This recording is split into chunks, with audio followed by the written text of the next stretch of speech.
United Yoganand ಅಂದ್ಬಿಟ್ಟು ತಂದೆ ಹೆಸರು ಚಿನ್ನೇಗೌಡ. ನಾವು 2014-15 ವರ್ಷದಲ್ಲಿ ಪ್ರೀಮಿಯರ್ ಲ್ಯಾಡ್ರಲ್ಲ 10 mm ಲ್ಯಾಡ್ರಲ್ ಫಸ್ಟ್ ಮಾಡಿದ್ವಿ ಪ್ಲಾಟ್ಗೆ. 10 mm ಒಂದು 6 ವರ್ಷ ಮೇಂಟೈನ್ ಮಾಡಿ ಆಮೇಲೆ 16 mm ಕನ್ವರ್ಟ್ ಮಾಡ್ಕೊಂಡ್ವಿ. ತುಂಬಾ ಚೆನ್ನಾಗಿ ಬರ್ತಾ ಇದೆ.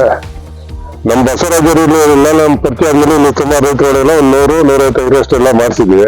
ಚೆನ್ನಾಗಿ ಬರ್ತಾ ಇದೆ. ಲ್ಯಾಡ್ರಲ್ ಏನಿಲ್ಲ, 12 ವರ್ಷ ಮೇಂಟೈನ್ ಮಾಡಿದೀವಿ.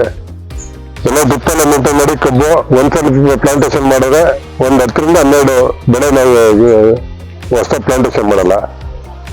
ತುಂಬಾ ಚೆನ್ನಾಗಿದೆ ಸರ್. ಏನಿಲ್ಲ ಪ್ರೀಮಿಯರ್ ಲ್ಯಾಡ್ರಲ್ಲ ಫಸ್ಟ್ 10 mm ಹಾಕ್ಸಿದ್ವಿ ಸ್ಟಾರ್ಟಿಂಗ್ 2014-15 ಸಾಲಲ್ಲಿ. ಆಮೇಲೆ ಒಂದು 6-7 ವರ್ಷ ಬಿಟ್ಟು ಅದನ್ನ 16 mm ಕನ್ವರ್ಟ್ ಮಾಡ್ಕೊಂಡು 16 mm ಪ್ರೀಮಿಯರ್ ಲ್ಯಾಡ್ರಲ್ಲ ಹಾಕಿದ್ವಿ. ಎಲ್ಲ ತುಂಬಾ ಚೆನ್ನಾಗಿ ಬೀಳ್ತದೆ ಸರ್. ಏನ್ ತೊಂದರೆ ಇಲ್ಲ. ಮೇಂಟೆನೆನ್ಸ್ ಏನಂತ ಜಾಸ್ತಿ ಏನ್ ಬಿಡಲ್ಲ. ಯೂನಿಫಾರ್ಮ್ ನೀರು ಬಿಡೋದು, ಬೆಳೆ ಚೆನ್ನಾಗಿ ಬರೋದು ಎಲ್ಲ ಮಾಡುತ್ತೆ. 1-2 ವರ್ಷ 3 ವರ್ಷ ಒಂದ್ಸಲಿ ಕ್ಲೀನ್ ಮಾಡ್ಕೊತೀವಿ. ಆಸೆ ಎಲ್ಲ ಹಾಕಿ.